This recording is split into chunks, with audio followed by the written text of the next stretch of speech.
Hi there. I want to talk about one of the most useful plugins that I have for my blog, and it's called WordPress Stats. I absolutely love this plugin because of the data that it brings me every day. I installed it probably a couple of years ago for this blog that I have, Kangen World Team. And I have two other blogs, and all three of them now give me information every single day about how many people are visiting my site every day. And if you don't have that kind of information, then you don't know, you can't track your marketing. You can't track what's going on in your business, and you can't adjust. And a professional marketer has to make adjustments in what they are doing with their business. So the way that you get this plugin, obviously, is to go into your plugins and add a new plugin. So it's pretty simple. And so I'm just going to back up here, and I'm going to go back to plugins, and it's just right up here at the Add New Plugins. But it's going to ask you for, it's just called WP Stats. And you want to add the plugin, but it's going to ask you for the API key, and that's a very simple thing. And to get your API key, you want to go to your WordPress.com account, and everyone has one of those when you first got into WordPress. And if you don't know where to look for that, you want to go to your profile, and under your profile it'll say API key and other personal settings. You click right there, and you will find this funny little number right there, and that's your API key. And you just paste that in to the area where it asks for your API key. And the API key is the thing that tracks all of your information for you as a person on the internet that's involved with all of your WordPress data. And so let me show you it is so totally interesting. These are all the blogs that I have, and that are within WordPress, and it's really, really interesting to just see what one of these things is like. It's just fascinating. So let's just look at one of these. Got to back up here. Let's look at the dashboard for one of the site stats.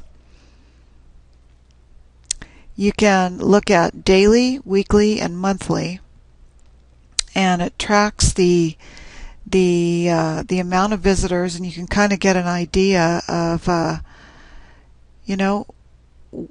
highs and the lows of your business, I guess you could say, and how many visitors you're getting, and how low it's dipping. That's not real good when I had 43 visitors, but it's gotten up as high as 178, 180 in a day. And one thing that is really neat to be able to look at is the keywords. And I want to tell you, that is probably the most interesting information that I can get. So let me go back. Let's go back here for a second. Let's go back to months, and then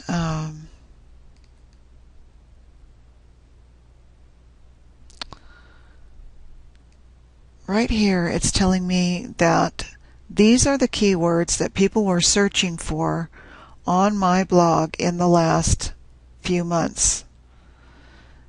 And what I've been able to do is take these keywords and plug them back into my tags.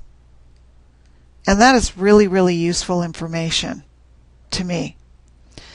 And if that's not good information to you, I don't know what is. To be able to take keywords that people have searched for, whoops, there it is. To be able to take the information that actual people have gone to Google and searched for that go to your blog, and then take those and put them back into your tags, or your SEO all-in-one pack is another plugin that I use. Take that and put that right back in there, and then you know what? That stuff's going to even populate even more on Google. I mean, that is just powerful, powerful SEO. So I do not know why that thing keeps coming up.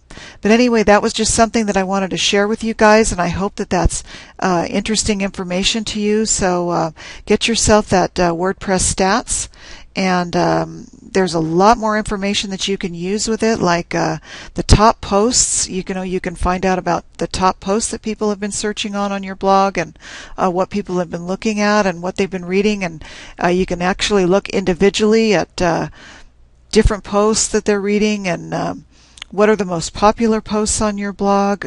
That gives you information about maybe what you should focus on a little bit more, and what's not so popular, so that you can maybe stay away from that. So hope that helped you a little bit, and signing off. We'll talk to you later. Thanks a bunch. Bye-bye.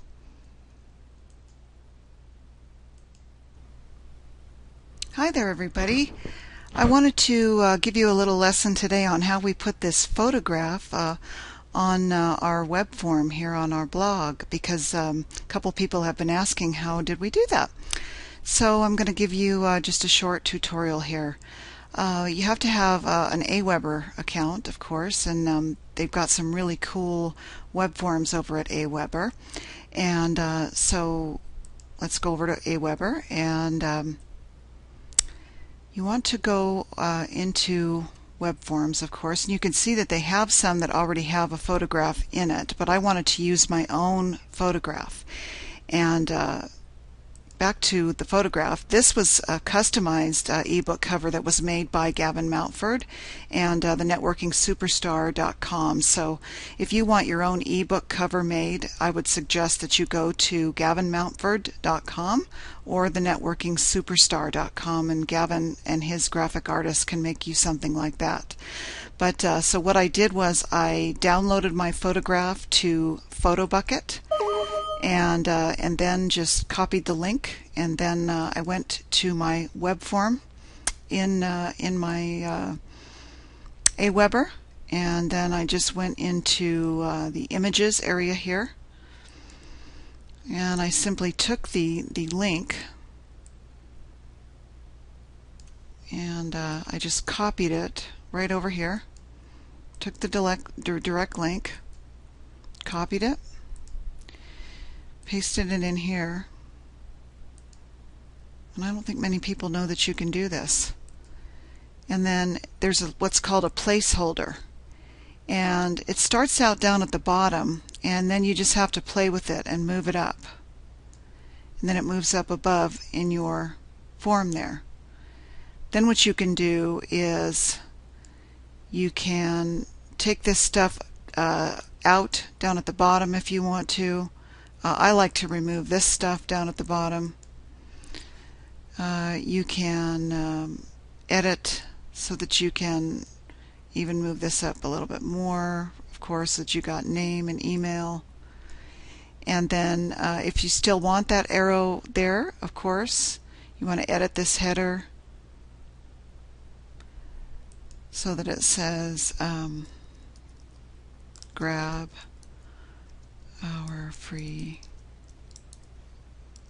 ebook. Whoops.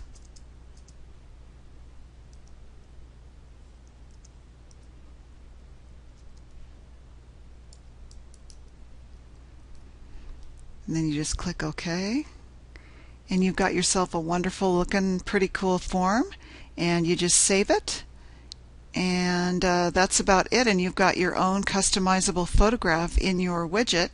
And the other thing that I did that was kind of neat with another widget that I have on another blog is in my PhotoBucket account, I've got some arrows, some red arrows that I found on my in Google Images, and that is, they have found statistically that if you use red arrows pointing down at your offer, you can increase your opt-in by many percentages. So try this and see if it works for you, and let me know by posting some comments, and I will talk to you later. Thanks so much.